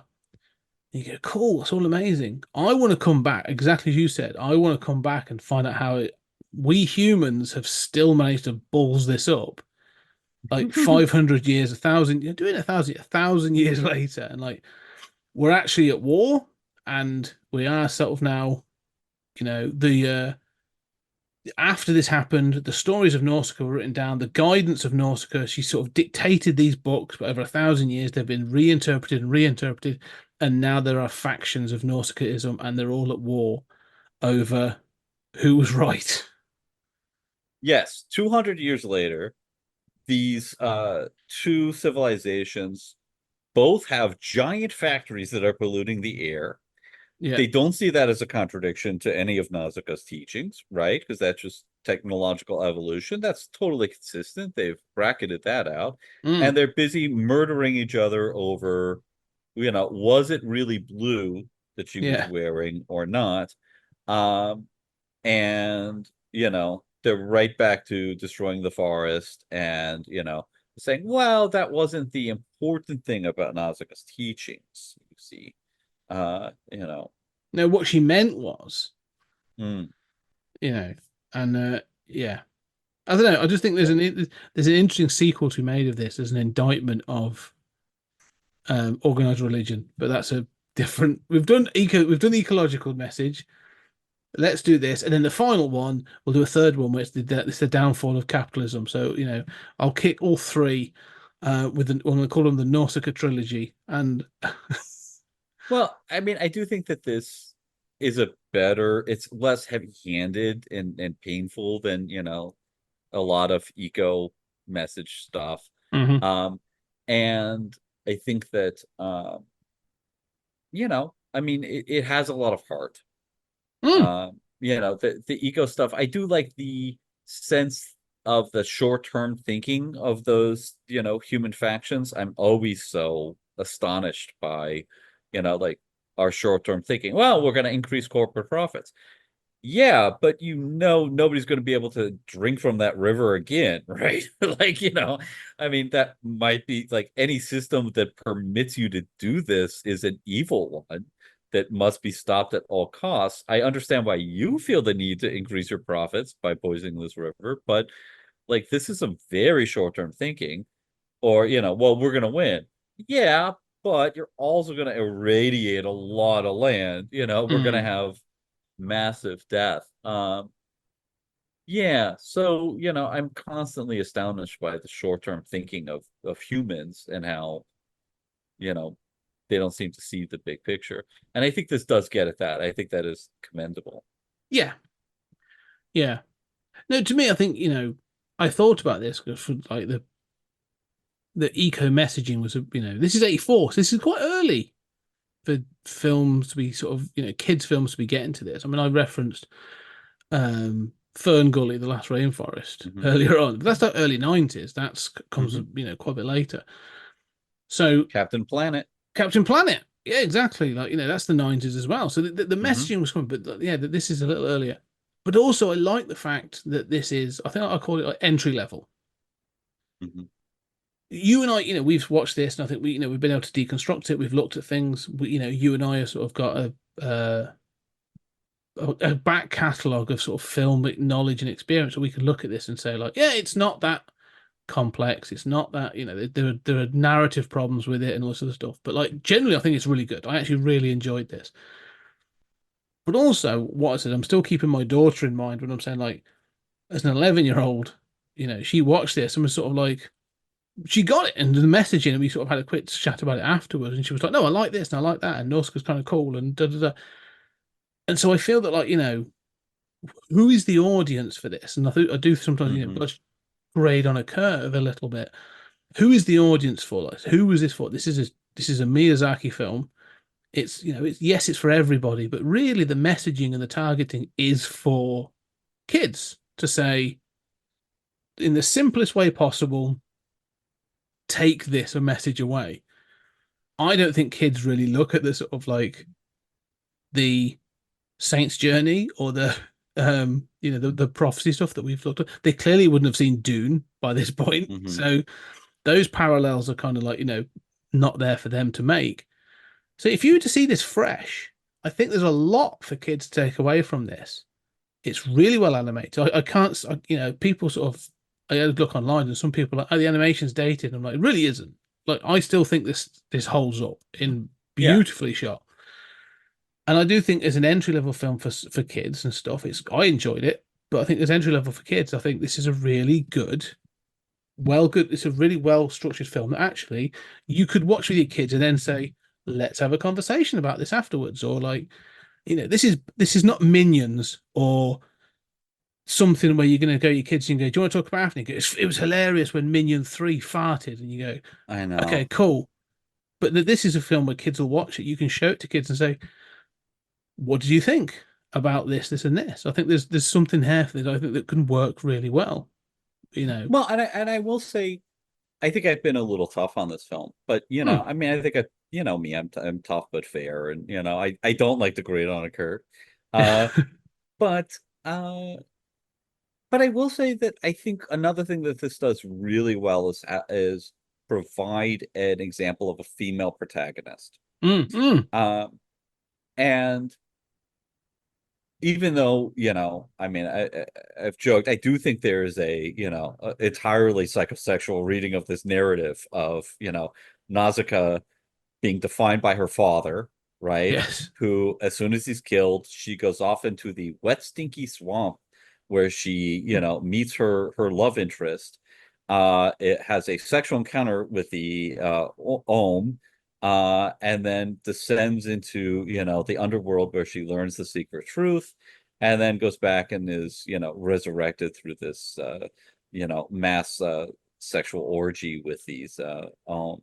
Um, I So mean, just gonna say, Stories at Time of Space Book 2 is gonna have two very interesting essays in it. A theological yeah, reading and a psychosexual reading. yeah. I mean, I know which one I'll be writing. Yeah. Boy, Nausicaa's a dirty, dirty movie. Why did you bring these dirty pictures? Um, yeah, but I mean, okay, you can certainly run that kind of reading, Mm, but it's fair. But I think one thing that this does really well is it's got a female protagonist. She does kick butt, mm, but this movie never says she's the Messiah. It never has those kind of like wink wink, painful sequences of sort of like every scene Black Widow's in, where or Captain Marvel, where it's like watch a female character spin around and just like kick three people in one twist, in a way that you'd laugh if Jean-Claude Van Damme did it, mm. and then she lands dramatically and stares at the camera with a wink that says like, see, women can kick ass too. And you're like, yeah, that would be terrible if a guy did it. I don't know why I'm supposed to applaud this, because it's a female character. Uh, it never descends to that. It never highlights like, see, I'm a woman. I don't think it ever talks about it. I think the only time that is even an issue is in that prophecy at the end, where she's not a man like the prophecy says. And so I think, first of all, kudos for having a female character who is a genuine protagonist, right? Who does kick butt and do amazing things, and doesn't shine a spotlight on it and want a gold star for it. It Hmm. just is, and is a great inspiration, I think, for girls and everyone to see.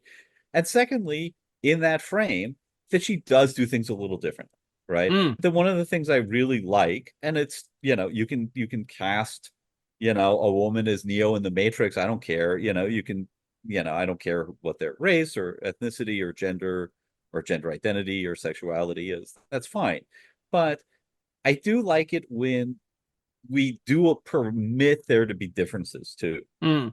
And so her pacifism, the fact that she tries to be a slightly different, kind of, kick-ass messiah figure, right?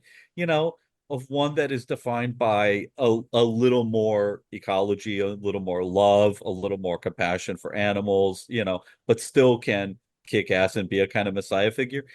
While all of those themes are convoluted and don't kind of work ultimately, like they do kind of work in the Mm. moment. And I do think that that is actually a really cool presentation in 1984 Mm. of a female protagonist that is different, yet also, is female in some set ways, yet never shines a spotlight on the fact that I'm a woman. And I think that's really admirable. I think it's really a great example of that. Yeah, no, I think sort of you see this in a lot of like no, not a lot. You see this in like Miyazaki, like his storytelling is often that like, well, no, that's just who the protagonist is. Like he's kind of like, Mhm. there's obviously I would say that this has got a thematic sequel in Princess Mononoke, or Mononoke. So like he does this. He's just sort of like, yeah, it's a girl or it's a boy, or there's this or there's that. Like it's just sort of like as you said, it just is. And in doing so, it feels like it feels more authentic. It feels genuine. You are shown why she's cool and why she's badass, and also why her people love her, and eventually will just fall in behind her and do as she asks. And they will question her, but like she will justify things. Like it feels like you say, it's not um shouting about it. Like you said, it's not sort of like you're trying to sort of like punch you on the nose and be like girl power, and you go, yeah, I get that, but she doesn't need that. She's just in authority. Like she just has done it well. So yeah, no, I agree. And I think it's backed up by not only is it's not just Nausicaa. I just want to highlight the other one is actually Kashana. Hmm. Um, Hmm. she's instantly introduced as the head of the armies. She's clear, she's got this cybernetic arm. The suggestion is that there's more cybernetics in there. So she's seen some shit. Like she has been a warrior. She's been to the battle, but she is respected by her. And although Hmm. she is seen as a villain, kind of, I suppose Oh yeah. she's an antagonist at least. Um, yeah, she's She's another not one. evil, No, right? She's she's not depicted as just outright.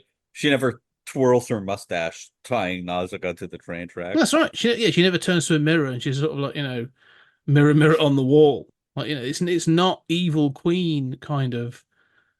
Um, Yeah, she doesn't fire lightning bolts out of her fingers and say, "Turn to the dark side, yeah, Nausicaa." yeah. No, You got to realize but that everyone respects her. yeah, she's earned the respect of these armies, and they will hold the line for her and stuff. So I don't know. This is definitely, I'd say, a progressively feminist film Hmm. in the sense of it's not trying to be pandering. It just is, and Hmm. I think it's really good in that sense. Yeah, I Um, agree. Boys and girls should see that example, oh, 100%. like, Yeah, shut up. She's a good leader. I don't care. Yeah, Why would you even remark on our gender, right? Like, yeah, somebody's a great teacher, they're a great teacher. Like, compartmentalize. Like, what does it matter? You know, they're a yeah. great leader. I don't care. No, and I think it's a big, like you say, it's something to be applauded in this. It does it well. Yeah. I also think the ecological message is good. I think it's well sort of relatively well presented. I think it, like you say, it Mhm. starts to sort of eat its own tail a little bit on a few occasions, as it gets tied into the plotting, you know. But again, fair play. Like it presents a relatively well told story, great animation with a message and some interesting-ish characters. At this point, this is what's hilarious to me when I sort of I've gone back. I've never seen this before. This is the first time I've seen this film. And I realized as you look at history, like Disney was like struggling at this point, like really struggling in '84. The '80s were a dark time for Disney. And then over in Japan, like Studio Ghibli and Miyazaki are just sort of like, yeah, we're doing this, and we're doing this. And it's sort of like it's amazing to me that these films never reached the West until well, they reached America in some extent, small parts, but they never reached Britain until the early 2000s, many of these films. And it's kind of amazing to me that really these films should have been, you know, there's someone in Japan should have lost their job over this because there should have been someone in marketing or distribution that's like these are really good and should be out like across the world. But Yeah, like Disney's doing the Black Cauldron at yeah, this point, like there's like yeah, a bomb yeah. and Rescuers destroyed the 2. Yeah, studio. yeah, Yeah, yeah. I mean, no, but Japan has always sort of like been, it's funny, one of the reasons why you have all these weird contracts, like for Robotech and uh Power Rangers and stuff, Mm. is because, the Japanese traditionally have thought, oh yeah, nobody outside of these islands is going to be interested in this. Like, the idea of exporting media is still sort of like oddly unthinkable in some cases. Unless you're Sony making it for an American audience. Mm. Um, Even, I mean, anime's, real big these days, but I mean, there's still animation studios that are just like, I mean, never gave a thought to the international audience. I mean, hopefully that's changing, but yeah, I mean, so it's not surprising that Yeah. nobody in Japan thought, but oh yeah, the this is so much better than what, but than like what Disney's producing and I, Bluth is producing. yeah, Don Bluth, bless him. Um, I do wonder sometimes, like, what would the history of animation been if Studio Ghibli had been in the mix at this point in the West? If, like, they dropped these films, they were sort of like, here's these films that we're doing. I think they've been hit and miss a little bit because you say there is a different storytelling style to them, but I don't know. It feels like I think Disney and you say Bluth and Pixar and that would have taken us. I think storytelling and animation would have gone a different path if these Yeah. had been in the mix in the '80s. Well, and I think, that really argues for seeing cinema and seeing all art as fundamentally international. Mm, Um, and I think even when you look at American animators, they have so often talked about, Japanese animation that was not available at the time, but mm. that they saw. I mean, you look at half of what Frank Miller did was influenced by having read Lone Wolf and Cub before it was widely Yes. available. Yeah. And it's just like just seeing that was like, oh, that's Dark Knight Returns. That's how Daredevil goes late in its run. And you could Mm, just see where it like goes from Will Eisner to, Lone Wolf and Cub. And I mean, so much of European cinema, that's influenced, the big arters of American cinema. Um, and I just think it's so important to put these traditions in dialogue with each mm. other and to watch these films. And I'm glad that Studio Ghibli, although I think it's sort of like a kind of cult at these days that, sort of irritates me. But I'm glad that this stuff is available now, and hopefully with streaming and everything else until our ecological catastrophe, which will happen any day now, Yeah. or solar flare, more likely, will that we'll be able to put these stuff in conversation. That's part of what we do here on Stories Out of Time and Space. And that's what I love. I think this is that thing that you know. I'll end on this because we have gone a bit, but like the thing we have is having this back catalogue of films and discussions and knowledge and thing allows me to see these films in context. So I can say exactly that. When you watch a film and you go, oh, this dude watched Alphaville. Cool. Like, you know, like you can see these things coming through at times, or you'll be like, oh, yeah, I see where that's come from. I can see those parallels or those story tropes, but they're done better here than there or whatever. You know, you say put them in dialogue with each other to sort of go, okay, here's how these things are speaking. Like, you know, I'm comfortable in the sense of saying nothing is wholly original anymore. I mean, that's really where, you know, my other podcast, 20th Century Geek, came from, was like, these are each of these things are in dialogue with themselves to sort of through history. Like, you know, how has entertainment, pop culture, and films developed over sort of 100 years was the original idea. And that's what this podcast is probably doing more of than others. But you're right. I love the fact these are now in the mix, and you do see kids watching them. I kind of agree that like I think like Miyazaki's almost got like a plot armor as much as Nausicaa now. Can't put a foot wrong, but like not all of them are as good as others. But I do think like I like to see that these are influencing people and it's opening up. The same with manga and anime. Like there's young kids that are now going like, yeah, I'm reading this and I'm watching that, and you're like, cool. I didn't have that when I was a kid. It didn't exist. Like, you know, when video came out, I had like got the Guyver and like, you know, I don't know, Edo 2049. Like there was a couple of like really dodgy ones that came out over here, but that was it. So yeah, no, I think it's great. I do think it's cool that like these things are open to people. Anyway, yeah, I had a friend who had, you know, just anime videos, and we would just watch them in my basement and just, you know, and it was just, you know, everything imaginable, but not representative of, you know, it's the same thing. Like reading, you know, British comics. It's just finding a store that had some random trade paperback in the back and buying it and not having any context. But that was what we had. It's a lot better now. It is, and you're right. International. These people should learn this. The one market that I still like triggers me. I think you and I have talked about this. Is the number of French comics that just aren't translated outside of France, but I've seen it. I'm like, oh, that looks amazing, and then I'll pick it up. And I'm like, I can't read this. So yeah, that's, you know, so French people, if you're listening, get on that, because I want to start reading some more of your stuff. There's stuff I really liked. Anyway, when they get translated, they don't sell well. That's the problem.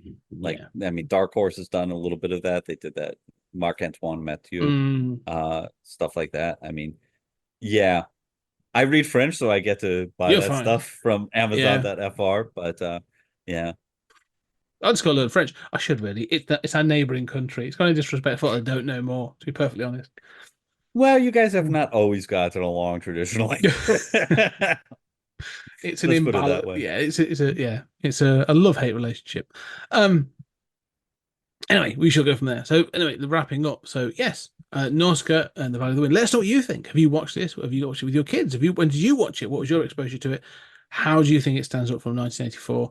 And do you think that our parallels with Dune and like medieval saint stories works? Let us know what you think. They're interesting. But of course, this isn't the only thing we're doing. We're doing much, much more. We're going to be going back to our Patreon bonus episodes for the apocalypse. We've got a whole host of things coming up. We've got When the Wind Blows, more animation, Hell Comes to Frogtown, Six String Samurai, On the Beach, and Oblivion. We've got a lot of stuff coming, as well as trekking through the Twilight Zone. We also did the Alien retrospective, and the Alien bonuses are on there as well. Go check out the Patreon. Whole heap of stuff on there. Just $5 a month, and you get like hours of entertainment and more podcasts. If you like what we're doing, go check that out. Anyway, for now, Julian, thank you very much. Been a great discussion today. And ladies and gentlemen, thank you very much. And we shall see you on the next episode.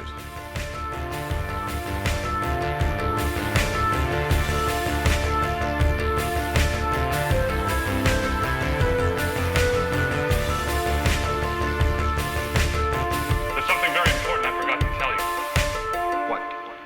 the streams.